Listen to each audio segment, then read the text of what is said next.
हर हर महादेव। देवों के देव महादेव जी के चरण में प्रणाम करती हूँ, मेरा प्रणाम स्वीकार हो। माता गौरव पार्वती के चरण में प्रणाम करती हूँ, मेरा प्रणाम स्वीकार हो। गणपति ललनवा के चरण में प्रणाम करती हूँ, मेरा प्रणाम स्वीकार हो। सब गुरु भाई बहनों के चरण में प्रणाम करती हूँ, मेरा प्रणाम स्वीकार हो। सब देवी देवताओं के चरण में प्रणाम करती हूँ, मेरा प्रणाम स्वीकार हो। माता और पिताजी के चरण में प्रणाम करती हूँ, मेरा प्रणाम स्वीकार हो। गुरु भाई बहन, मैं एक कथा सुनाने जा रही हूँ। इस कथा को पूरा सुनिए और रहस्य जानिए। आदि नहीं, आदि सुनने में शिव गुरु का अपमानित होती है, पूरा सुनने में ज्ञान होती है, इसलिए कथा को पूरा सुनिए और रहस्य जानिए। हर हर महादेव, घर घर महादेव। गुरु भाई बहना, बहुत पुराने जमाने की बात है, बहुत समय पहले की बात है। ये एक बुढ़िया थी, एक बुढ़िया थी और वो बुढ़िया का 5 बेटे थे। बुढ़िया का 5 बेटे थे, 5 बहू थी, उनको पोता पोती सारे परिवार थे। बुढ़िया भगवान की पुजारन थी, शंकर भगवान की पुजारन थी। बुढ़िया बिना पूजा किए हुए भोजन नहीं करती थी, प्रतिदिन भगवान के पूजा करती थी, भगवान के जल अर्पित करती थी, भगवान के चरण में फूल रोड़ी चंदन से पूजा करती थी, बेलपत्र चढ़ाती थी, भगवान के भजन करती थी और सारी लोग के कहानियाँ सुनाती थी और सुनती थी भी कहानियाँ। उसे कहानियाँ सुनने में बहुत अच्छा लगता था और कहानियाँ सुनाने में भी अच्छा लगता था। वहाँ के लोग जो थे वो बुढ़िया के पास जाते थे प्रेम से कहानी सुनने और सुनाने। उनको बेटा और बहू को अच्छा नहीं लगता था। बेटा बहू बोले, तूने पता नहीं क्या जानती हो, क्या जादू कर रखी हो, जो मंदिर जाती हो सारे लोग तुम्हारे पास आते हैं। ये मुझे अच्छा नहीं है लगता है, मुझे ये चीज़ पसंद नहीं है। माँ, तू मेरा घर छोड़ दो और मेरे घर से चली जाओ। बुढ़िया बोली, बेटा हम तो घर से नहीं जा सकते हैं, यदि मेरे साथ तुम्हारा रहने का मर्जी नहीं है तो तू घर से जा सकता है, इसमें हम तुम्हें कोई रुकावट नहीं करेंगे। 5 बेटे और 5 बहू उनके घर को छोड़ दिए। घर को छोड़ दिए, बुढ़िया अकेली हो गई। बुढ़िया जब अकेली हो गई तो बुढ़िया अकेले ही रहने लगी और 5 बेटे बहू देश प्रदेश चले गए और रहने लगे। बुढ़िया अकेले ही भगवान के कारण जीवन बिताने लगी। बुढ़िया के पास के बगल के एक बहुत गरीब जिनका खाने पीने का ठिकाना नहीं था, वो प्रतिदिन जाती थी और जाकर बुढ़िया के चूल्हा चौका कर देती थी और बुढ़िया के चूल्हा चौका करके बर्तन धो देती थी। बुढ़िया के 2 वक्त की रोटी बनाकर भोजन दे देती थी, क्योंकि वो बुढ़िया बहुत बूढ़ी हो चुकी थी। इस कारण उनका बनाने का भी नहीं पाया कर्म था कि वो बनाकर भोजन कर सकती थी। प्रतिदिन उसी तरह करती थी। एक दिन का बात है कि बुढ़िया बिल्कुल बेसहारा हो चुकी थी। उन्हें स्नान करने का भी हिम्मत नहीं करता था। समय समय से वो भोजन नहीं कर पाती थी, स्नान नहीं कर पाती थी। तो जो बगल से आती थी काम करने, उससे बोली कि अरे हम तुम्हें कुछ बताना चाहते हैं, क्या तुम मेरे बात के मानोगी? वो बोली बेचारी, बोलिए माता जी क्या कहना चाहते हैं? बोले कि तूने तो मेरा सेवा किया है, प्रतिदिन तू मेरा भोजन बना के देती हो, प्रतिदिन मेरा चूल्हे चौके कर देती हो, सारी काम मेरे घर के कर देती हो।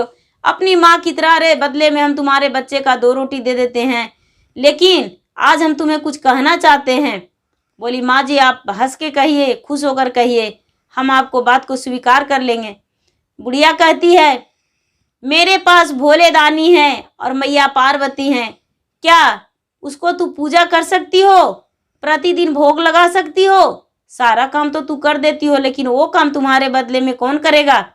ये बोली हाँ, लेकिन अपने घर ले जाकर, आपके घर नहीं, हम अपने घर ले जाएंगे और अपने घर ले जाकर और हम उनका पूजा करेंगे और भोग लगाएंगे। बोली कि ठीक है, तू अपने घर ले जा। और ये बुढ़िया बोली कि हे भगवान, अब मेरा अंतिम यात्रा करने का मन है, अब मेरा अंतिम यात्रा करवा दीजिए और उसके घर जाकर आप बस जाइए और जो सेवा करेगी उसके सेवा पर खुश रहिएगा। क्या करूं, अब तो मेरा अंतिम समय हो चुका है। इतना कह के बुढ़िया भगवान से प्रार्थना की। भगवान ने उसके लिए अंतिम यात्रा पर भेजा दिए। भगवान उसको अंतिम यात्रा पर भेजा दिए। उसका प्राण जो था यमराज के पास चला गया। यमराज के पास चला गया। वो बुढ़िया दम तोड़ दी वो जो बगल वाली थी वो बेचारी बेटा और बहू बन के वही सारा कर्मठ भी बुढ़िया के कर दी। मर जाने के बाद बेटा बहू आई, सबको आए, उनके घर में रहने लगे। ये जो थी ये भगवान मैया पार्वती के और भोलेनाथ के गणपति के तीनों के लेकर अपना घरे चले गए। अपना घर चले गए और अपना घर ले जाकर उनको स्थान दे दिए। स्थान दे दिए और प्रतिदिन भोग लगाती बेचारी, पूजा करती जैसे वो बुढ़िया करती थी। सारा बात बता दी कि तू ऐसे भगवान को पूजा करना और पूजा करके और भगवान को खुश रखना, कभी भूखे मत छोड़ना। ये बेचारी धक से उठती सवेरे सवेरे उठ के पहले सबसे पहले झाड़ू पोछा बर्तन करके स्नान करके और उसको बाद भगवान के भोग लगाती, पूजा पाठ करके धूप दीप जलाती और भजन करती और उसके बाद ही कोई काम करती थी अपना। एक दिन का बात है, उसके उन छोटे बच्चे थे तो ये बेचारी इसको जो पति कहीं जा रहे थे और ये कामों में बिजी हो गई। तो बोली कि बेटा तू जाओ पानी लेकर आओ, पानी घर में नहीं है, क्योंकि हम स्नान किए और भगवान को जल चढ़ाएं तो पानी खत्म हो गया है, जाओ पानी ले आओ।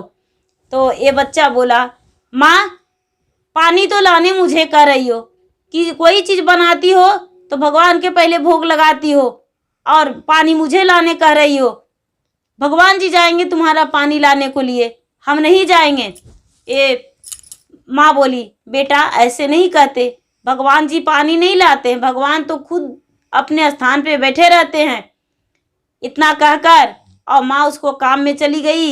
ये बालक जो था एक बर्तन उठाया और चला गया पानी लाने को लिए, लेकिन पीछे पीछे भगवान गणपति उनके साथ चले गए और जाकर और कहने लगे, भाई तू बहुत अच्छे हो, तुम्हारे साथ हम भी पानी लेकर चलेंगे, मुझे भी बैठल अच्छा नहीं लगता है। ये तो बालक पूरा डर गया और डर के कहने लगा, अरे ये कौन है जो मेरे साथ पानी लेने आया है, आखिर मेरे साथ ये पानी क्यों लेने आया है। ये बेचारा डर गया, लेकिन आगे आगे वो बालक को पीछे से भगवान पानी लेकर उसके घर ले जाकर धर दिए। सारी घड़ा भर गया, उनके घर जो भी बर्तन था पानी से भर गया और भगवान चुपचाप अपने स्थान पे बैठ गए। गणपति और भोलेनाथ मैया पार्वती सब बैठ गए। ये माँ उसको आई तो देखकर खुश हो गई और लेकिन ये बालक कहने लगा, माँ हम अपने से पानी लाने गए थे लेकिन भगवान तो मेरे साथ गए थे, इसमें मेरा कोई गलती नहीं है। ये माँ उसको कहती, अरे तूने गद्दारी किया है, तूने भगवान को पानी डाल दिया और कहता है नहीं नहीं ऐसा मत करना बेटा। ये बच्चा बोला, माँ इसमें मेरा कोई दोष नहीं, मेरा कोई कसूर नहीं, भगवान जी को हम नहीं बोले थे मेरे साथ चलिए, लेकिन फिर भी चले गए थे, हम नहीं भगवान को जाने बोले थे, माँ मुझे माफ़ कर दो। लेकिन माँ को यकीन नहीं हुआ, माँ को अपना जिद पर अड़ी रही। दूसरा दिन बोली, बेटा घर में तो बहुत सारा काम है बेटा, जाओ जंगल से लकड़ी ले आओ बेटा, जलावन ख़त्म हो चुका है, जाओ ले आओ।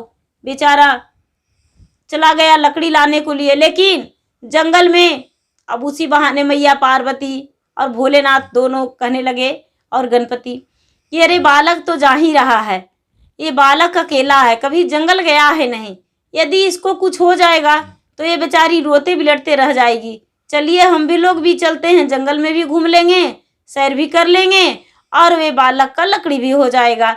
भगवान महादेव क्या किए कि बालक के साथ चले गए और जाकर बहुत सारे लकड़ियां इकट्ठा कर दिए।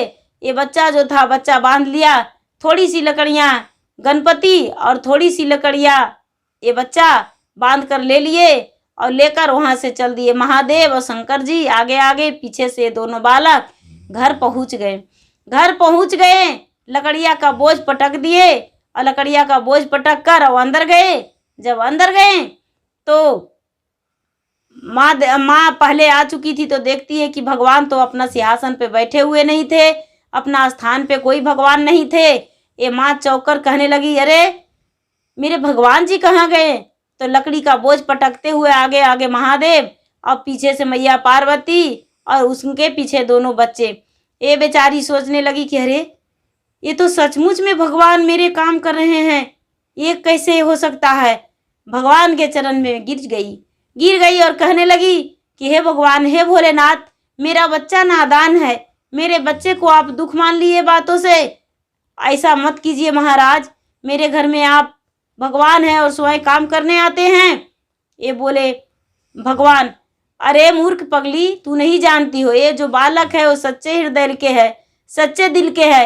ये इसे नहीं पता कि मैं कौन हूँ, लेकिन ये जो है ये मुझे बड़ी लालसा से, बड़ी प्यार से बोला था कि तू मेरे साथ चल के काम करो। तो क्या है, हम काम किए, अपने लिए किए, इसके लिए नहीं, क्योंकि इसको रखाव करना था मेरा। तू तो घर पे थी नहीं और जंगल में गया था। यदि कोई बिलार सियार इसे खा जाता, मार देता, कुछ हो जाता, तो कभी हम अपने आप को माफ़ नहीं कर पाते और तुम भी तो अकेली हो जाती, इसीलिए इसके साथ हमें जाना पड़ा था। वो उसके माँ बोली, बच्चे को माँ बोली, भगवान मुझे माफ़ कर दीजिए, आपने ऐसा मत कीजिए। बोले कि तेरे घर में हम जैसे तू एक सदस्य बन के रह रही, उसी तरह हम सदस्य बन के रहेंगे और तेरे खुशियाँ और तेरे हर चीज़ में हम साथ देंगे, मदद करेंगे। तू देखती रहना और तू बस जैसे करती हो वैसे ही करना। और ये जो तेरा पुत्र है वो मेरा भी पुत्र है। गणपति बोला, हाँ माते, ये मेरा भाई है, आप जैसे रह रहे हैं उसी तरह हम भी रहेंगे, बस भोजन बनाना जो मुझे पहले देना, हम पेट भर के खाएंगे। गणपति के बोली, हाँ हाँ भगवान, आप पहले भोजन कर लीजिएगा।